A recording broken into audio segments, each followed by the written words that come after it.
Hello everyone, मैं हूं doctor Dhanashree Salunkhe और आज हम बात करेंगे एंडोमेट्रियल पॉलिप्स के बारे में। तो सबसे पहले डिस्कस करते हैं कि ये एंडोमेट्रियल पॉलिप्स क्या होते हैं और क्यों होते हैं। फीमेल में सबसे इंपॉर्टेंट दो हार्मोन्स होते हैं, एक होता है प्रोजेस्टेरॉन और दूसरा होता है ईस्ट्रोजन।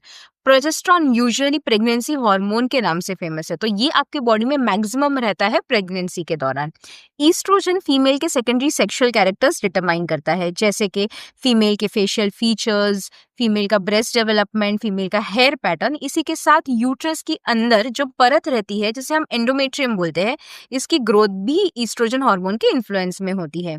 जब आपको हार्मोनल इम्बैलेंस हो यानी कि हाइपर ईस्ट्रोजेनिक कंडीशन हो, तो एंडोमेट्रियल थिकनेस यानी कि यूट्रस के अंदर की परत तेजी से बढ़ना शुरू हो जाता है। कभी कभी इसमें फिंगर लाइक प्रोजेक्शंस भी आते हैं और इसे हम एंडोमेट्रियल पॉलिप कहते हैं। अभी हम बात करेंगे रिस्क फैक्टर्स के बारे में। अगर आपकी एज कैटेगरी 40 टू 50 के बीच में हो, तो आपको एंडोमेट्रियल पॉलिप्स होने के चांसेस है। कभी कभी मेनोपॉजल एज ग्रुप में भी एंडोमेट्रियल पॉलिप्स देखे गए हैं। इसी के साथ अगर आपको हाइपर एस्ट्रोजेनिक कंडीशन हो, जैसे कि आपको मोटापा हो, आपका वेट हायर साइड पे हो, तो भी आपको एंडोमेट्रियल पॉलिप्स हो सकते हैं। ब्लड प्रेशर अगर आपका बढ़ा हुआ रहेगा, तो भी आपको एंडोमेट्रियल पॉलिप्स होने के रिस्क रहते हैं। इसी के साथ अगर आप एक ब्रेस्ट कैंसर के पेशेंट हो और आपको उसके लिए टेमोक्सिफिन नाम की टैबलेट शुरू हो, तो आपको ईस्ट्रोजन लेवल्स आपके बढ़ जाते हैं, जिसकी वजह से पॉलिप होने के रिस्क रहते हैं। यूजुअली ऐसे पेशेंट्स को हम लोग ईयरली सोनोग्राफी से फॉलो अप रखते हैं। तो क्या आपको एंडोमेट्रियल पॉलिप से डरना जरूरी है? नहीं, बिल्कुल भी नहीं। Most of the endometrial polyps are benign, यानी कि वो नॉन कैंसरस होते हैं मेजॉरिटी। बट अगर आपको इनकी वजह से कोई भी प्रॉब्लम होती हो, जैसे कि पीरियड्स में हैवी मेंस्ट्रुअल फ्लो होना या फिर इन बिटवीन पीरियड्स यानी कि इंटरमेंस्ट्रुअल ब्लीडिंग होना या इंटरमेंस्ट्रुअल स्पॉटिंग होना, तो आपको इन्हें निकालना जरूरी है। अगर आप प्रेगनेंसी प्लान कर रहे हो और आपको कंसीव करने में डिफिकल्टी है और आपकी सोनोग्राफी पे पॉलिप दिखता है, तो भी आपको इसे निकाल देना चाहिए, क्योंकि ये यूट्राइन कैविटी में इंटरफियरेंस क्रिएट करता है।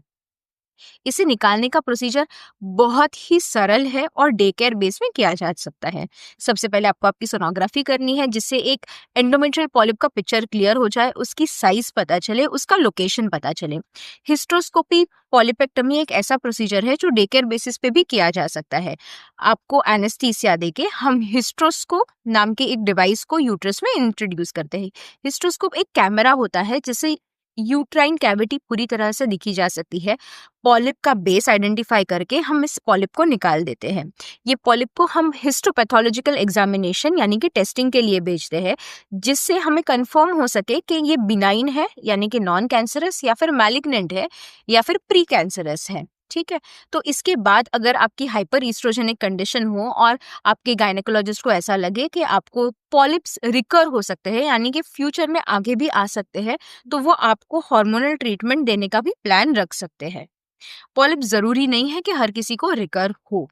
अगर आपको और भी कुछ डाउट्स है, तो please feel free to comment in the comment section down below. Thank you.